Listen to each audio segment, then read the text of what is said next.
এই অঞ্চলৰ ৰাইজৰ কাৰণে এটা সুখবৰ আন্ধাৰীঘাটৰ পৰা খৈৰাবাৰীলৈকে ইতিমধ্যে মই ৰিপেয়াৰিঙত যোৱা বছৰ পইচা দিছোঁ, এইবাৰ ৰিপেয়াৰিং হ'ব। কিন্তু তাতকৈও ভাল খবৰটো হৈছে সেই ৰাস্তাটো শালমাৰৰ পৰা আৰম্ভ কৰি একেবাৰে মানে বামুণজুলিলৈকে এই ৰাস্তাটো আছাম মালাত এইবাৰে হ'ব, বৃহৎ ৰাস্তা এটা হ'ব। গতিকে এই অঞ্চলৰ কাৰণে ভাল খবৰ। আৰু ভাল খবৰ হৈছে নামখলাৰ পৰা খৈৰাবাৰীলৈ এই ৰাস্তাখিনি মাজে মাজে বেয়া, গোটেইখিনি বেয়া নহয়।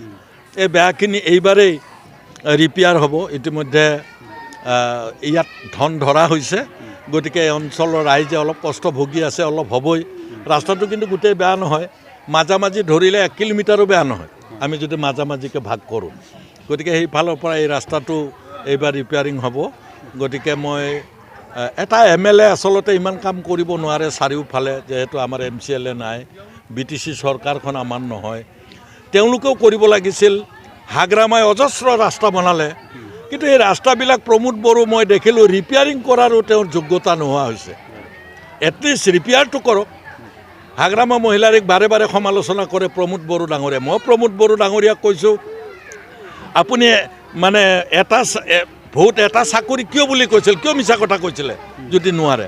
আপুনি কিয় মিছা কথা কৈছিলে যে 15 দিনৰ ভিতৰত ৰাইজৰ গাঁওবিলাক মই কাটি দিম, কিয় মিছা কথা কৈছিলে? মিছা কথা আপুনি ধৰা পৰিছে নহয় এতিয়া।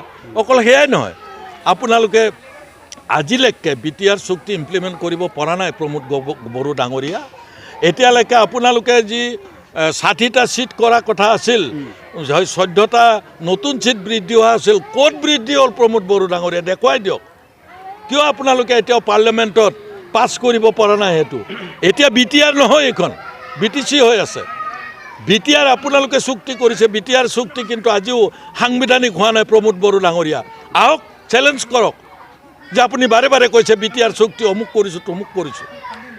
হাগ্ৰামা মহিলাৰী ডাঙৰীয়াই যেতিয়া BTC চুক্তি কৰিছিল, চুক্তিৰ 100 দিনৰ ভিতৰত, 100 দিনেই লগা নাই, 17 দিনৰ ভিতৰত সেই চুক্তিখন পাৰ্লিয়ামেণ্টত এজ ইট ইজ পাছ হৈছিলে।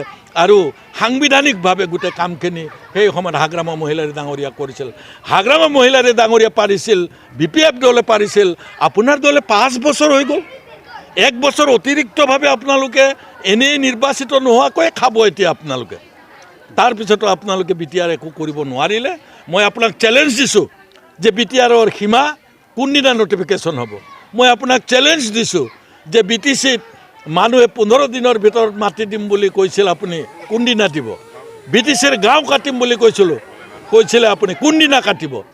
BTCত মানুহক মাটি আবণ্টন দিম বুলি কৈছিলে, কিন্তু আপুনি মানুহক এভেকশ্যনৰ নটিচ দিছে। আপোনাক চেলেঞ্জ দিছোঁ এইবিলাক বিষয়ত। আপুনি এনে কথা কৈ থাকিলে নহ'ব। কাৰোবাক আপুনি দুৰ্নীতি কৰিছে, কিবা কৰিছে। আৰে আপোনালোকৰ টকা পইচাত 500 টকীয়াৰ বান্দিলত শুই থকা VCDC চেয়াৰমেন ওলাইছে।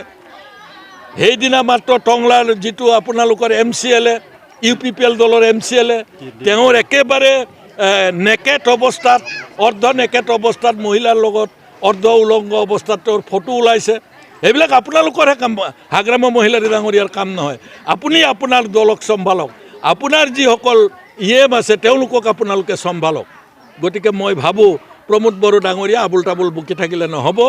আপুনি BTR চুক্তি ৰূপায়ণ কৰিব পৰা নাই, আৰু ৰাইজৰ অভাৱ অভিযোগ আপুনি পূৰণ কৰিব পৰা নাই। 26খন কলেজ আপুনি চৰকাৰ কৰাৰ দিনা 26খন, আজিও 26খন কলেজে আছে। কোনখন চৰকাৰী কৰিলে প্ৰমোদ বড়ো ডাঙৰীয়া? কোনখন হাইস্কুল প্ৰভিন্সিয়েলাইজেশ্যন কৰিলে আপুনি? যিকেইখন বেচৰকাৰী হাইস্কুল আছে, মই চিঞৰি কোকৰাঝাৰত কৈছোঁ, চিঞৰি আছাম এছেম্বলিত মই কৈছোঁ যে আপুনি কলেজ কেইখন কিয় নকৰিলে? আছাম গভমেণ্টৰ এখন নতুনকৈ নটিফিকেশ্যন ওলাইছে, আছাম গভমেণ্টে কলেজ নকৰে। প্ৰমোদ বড়ো ডাঙৰীয়া নটিফিকেশ্যনখন চাব। কলেজ BTC চৰকাৰে কৰিব লাগিব, হাইস্কুল প্ৰভিন্সিয়েলাইজেশ্যন আপুনি কৰিব লাগিব। আপুনি শুই আছে। আজি 26খন কলেজত এখনো আপুনি নকৰিলে। তাত লাখ লাখ ল'ৰা ছোৱালী BTCৰ পঢ়ি আছে, হাজাৰ হাজাৰ তাত কৰ্মচাৰী আছে, প্ৰফেচাৰ আছে, প্ৰিন্সিপাল আছে, ভাইচ প্ৰিন্সিপাল আছে, তাত অন্যান্য কৰ্মচাৰী আছে। হাহাকাৰ হৈছে তেওঁলোকৰ। আপুনি ফষ্টি মাৰি ঘুমাই আছে। হাগ্ৰামাক গালি পাৰিলে, BPFক গালি পাৰিলে আপোনাৰ সমস্যাৰ সমাধান নহয়। পৰিৱৰ্তন হাগ্ৰামাক এইকাৰণে পৰিৱৰ্তন কৰিছিল, আপোনাক আনিছিল যে আপুনি ৰাইজৰ ভাল কাম কৰিব, কিন্তু আপুনি ভাল কামটো বাদেই এটা ৰাস্তা ৰিপেয়াৰিঙো কৰিব নোৱাৰিলে। স্যাৰ এক কথা